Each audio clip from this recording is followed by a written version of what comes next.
Olá pessoal, tudo bem com vocês? Sextou, né? Sextou, hoje dia 5 de setembro já de 2025. Estamos aí, final de semana, teremos o dia da independência, num período muito conturbado do país, mas que a gente saia fortalecido disso, tá bom? Mas vamos lá que nós temos muita notícia local aqui e eu quero trazer para vocês.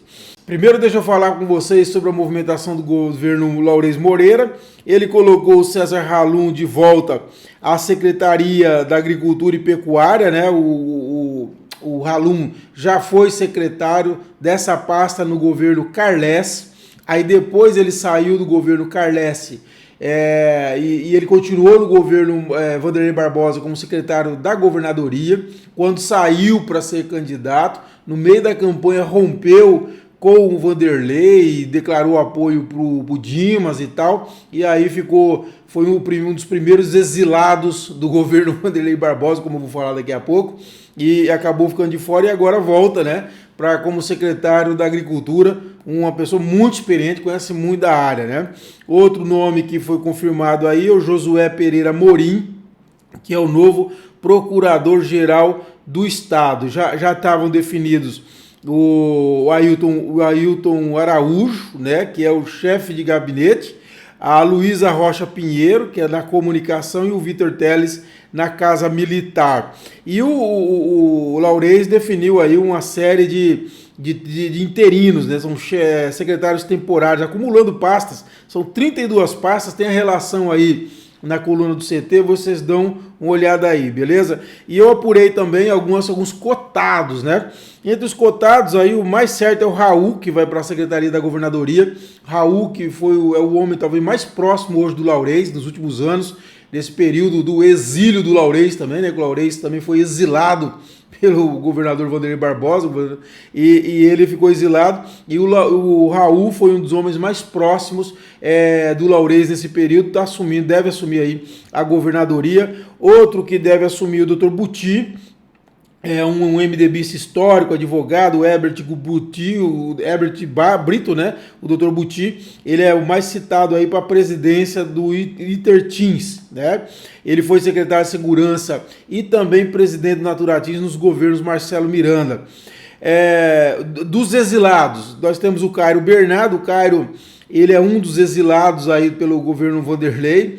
Por quê? Porque o Cairo, ele foi extirpado do palácio juntamente com o Laurez, que ele foi colocado naquela conversa, uma conversa fantasiosa. Eu nunca acreditei e não acredito que o Laurez faria qualquer movimento, até porque eu conheço bem o jeito do Laurez, ele não faria qualquer movimento nesse sentido de tramar para derrubar o Vanderlei. Então, como eu falei, não tinha nem motivo para isso, porque de toda forma o governo cairia no colo dele, como caiu agora no colo dele. Então, mas de toda forma o Cairo Bernardo, ele foi colocado como se fosse aí um cúmplice do Laurez nessa história do complô para derrubar o Vanderlei. E ele acabou sendo exilado, ele é um dos que pode ocupar alguma pasta dentro do governo. O Jairo Mariano, ex-prefeito de Pedro Afonso e ex-presidente da ATM, foi um excelente presidente da ATM, o Jairo. O Jairo, ele também foi muito próximo do governador Vanderlei, de muita confiança. Ele foi secretário da Infraestrutura, da Fazenda, da Governadoria, aí depois entrou em desgraça internamente e também foi exilado, foi para o exílio. E o outro que foi exilado foi o ex-prefeito de Piraquê, Eduardo Sobrinho. O Eduardo Sobrinho, ele ocupou um cargo especial no Palácio, no gabinete do governador, mas ele acabou sendo preterido nas eleições na cidade dele. Ele queria ser candidato a prefeito lá em Piraquê e acabou sendo preterido pelo Palácio. Houve um desentendimento, ele acabou sendo exilado também. Então esses foram essa é mais ou menos a cogitação até o momento, tá? Tem muitas outras pessoas aí que podem surgir.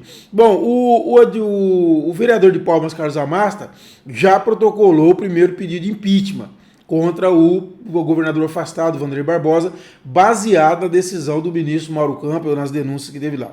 Os advogados dele são os doutores Marlon Reis e Paulo Melo. Eles defendem o seguinte, até publiquei um artigo deles, eu pedi para eles, eu fiz a matéria ontem, publiquei um artigo nessa sexta-feira, vocês podem ler a íntegra aí na coluna do CT, que eles explicam até a tese deles, é que se o Vanderlei, com o protocolo do pedido de impeachment, Se o Vanderlei renunciar, ele fica inelegível, assim como eles dizem, que o Carles fala que não, mas eles dizem que o Mauro Carles está inelegível até 2030, que o Vanderlei ficaria inelegível até 2034, se o Vanderlei renunciar a partir de agora. Olha o que eles dizem aqui, quer ver? Se Vanderlei Barbosa renunciar agora, a partir do protocolo do pedido de impeachment, ele estará inelegível até o fim do mandato atual e por mais 8 anos depois. Nesse sentido, se já foi protocolada a representação, petição capaz de autorizar a abertura de impeachment, renunciar depois disso gera inelegibilidade automática, não depende de condenação, julgamento final ou ato declaratório prévio. Aí eles continuam. Então significa que não precisa de mais nada para ativar essa inelegibilidade. O próprio ato de renunciar após o protocolo do pedido de impeachment já basta. Essa é a tese que eles estão defendendo e vocês discutam aí se vocês concordam ou não concordam com essa questão. Bom, o Jairo Mariano, que eu citei agora há pouco, homem próximo também do governador Laurez Moreira, ele assumiu o comando do PDT do Tocantins. O Jairo já era presidente do PDT antes da chegada do Laurez. Quando o Laurez chegou no PDT, ele ficou de vice. Agora ele assumiu, o Laurez foi para o PSD, como todos nós sabemos, e agora o Jairo assume o comando do PDT no Tocantins e terá o Raul Filho de vice. E o PDT deve seguir aí apoiando o Laurez, correto? Bom, o governador Laurez Moreira, ele ligou na tarde dessa quinta-feira para o presidente da Assembleia, Amélio Caires. Os dois conversaram, foi uma boa conversa, muito civilizada, e o governador Laurez fez uma visita, marcou uma visita e fez a visita na manhã dessa sexta-feira na Assembleia ao presidente Amélio Caires, né? E em meio a esse pedido do impeachment aí, mas que eu soube, pelo que eu soube, por enquanto não tem essa pauta do Laurez com o Amélio, enfim, né? Vamos acompanhar aí. Nós tivemos uma experiência da transição, né, do Vanderlei, do Carles para o Vanderlei, em que todo mundo jurava o maior amor do mundo pelo Carles. Não deu uma semana, o impeachment estava rodando. Então, mas foi uma visita. É importante essa relação institucional, independente da questão do impeachment, independente da boa relação que eu sei que o Amélio tem com o Vanderlei, tanto que era o candidato a governador do Vanderlei, inclusive conversando com o entorno do Amélio, a expectativa é esperar essa consolidação do afastamento ou não do Vanderlei. Se não consolidar, o Vanderlei voltar, o Amélio é o candidato do Vanderlei, mas se o Vanderlei não voltar, ele possivelmente vai à reeleição para deputado estadual. Pessoal, outra informação bastante interessante que eu estou colocando aqui é sobre a questão do Sebrae. O que acontece? No Sebrae, o Harrison, ele é o filho do Harrison Antônio Castro Leite, é o filho do governador do afastado, Vanderlei Barbosa, e ele é superintendente do Sebrae.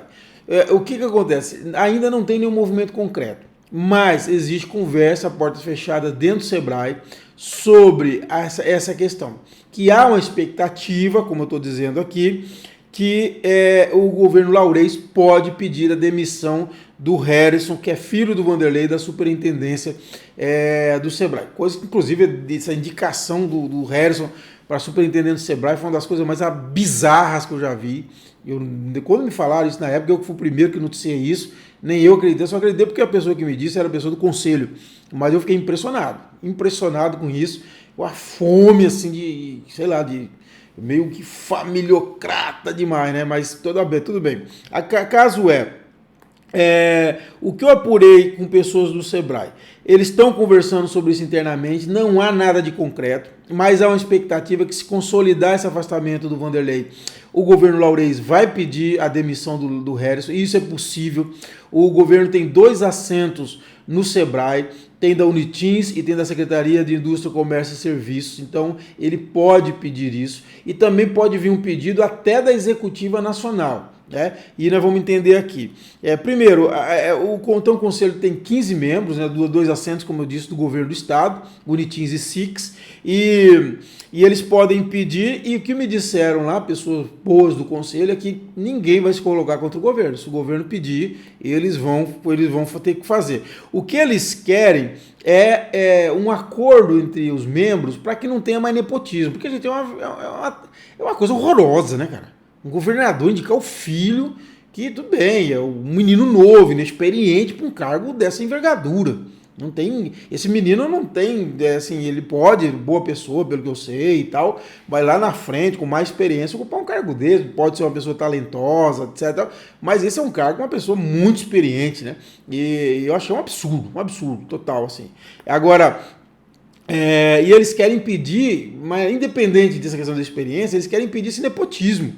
Porque, olha, vamos ser sinceros, antes do Harrison, filho do governador Vanderlei, quem estava na vaga era o Moisés Gomes, excelente pessoa, muito capacitado, fez uma excelente gestão, mas que era marido da então senadora Cátia Abreu.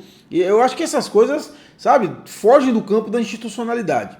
Eu acho que não pode ser parente. Eu acho que está certo os membros do conselho de se indignar com isso.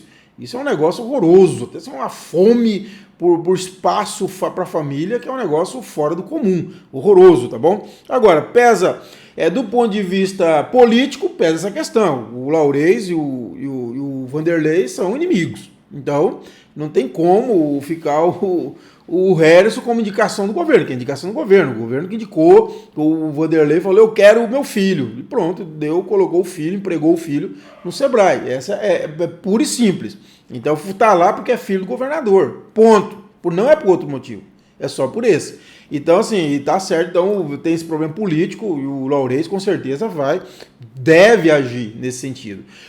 Agora, tem o outro problema da imagem do Sebrae. Por quê? Porque o Harrison, ele está investigado na FAMES, diretamente.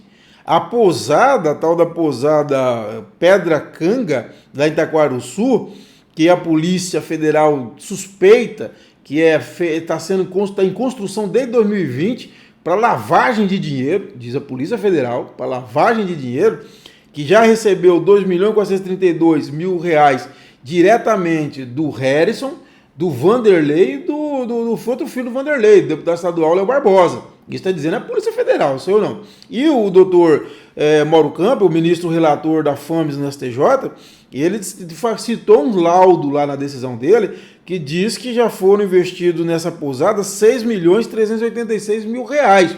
E a suspeita é de lavagem de dinheiro. Então, isso aí coloca a imagem do Sebrae numa situação constrangedora.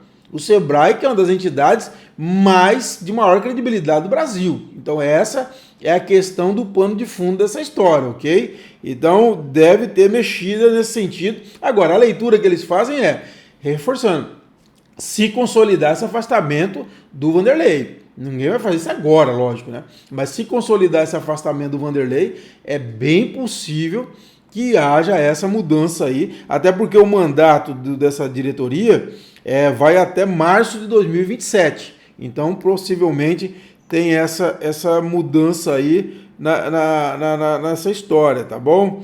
Pessoal, é isso. Então, essas foram as principais notícias dessa sexta-feira, dessa semana tumultuada, que revolucionou novamente o cenário político do Estado. Semana que vem eu quero abordar mais sobre isso, sobre as perspectivas eleitorais a partir de agora, né? Então, segunda-feira eu começo a falar sobre isso, trazer algumas coisas para vocês, tá bom? Mas nós vamos estar acompanhando e para e passo, tá? Trazendo tudo que está acontecendo, movimento demais, mas nós vamos estar trazendo aqui, tá bom? Espero que tenham gostado e nós voltamos na segunda-feira. Bom final de semana para vocês e sextou!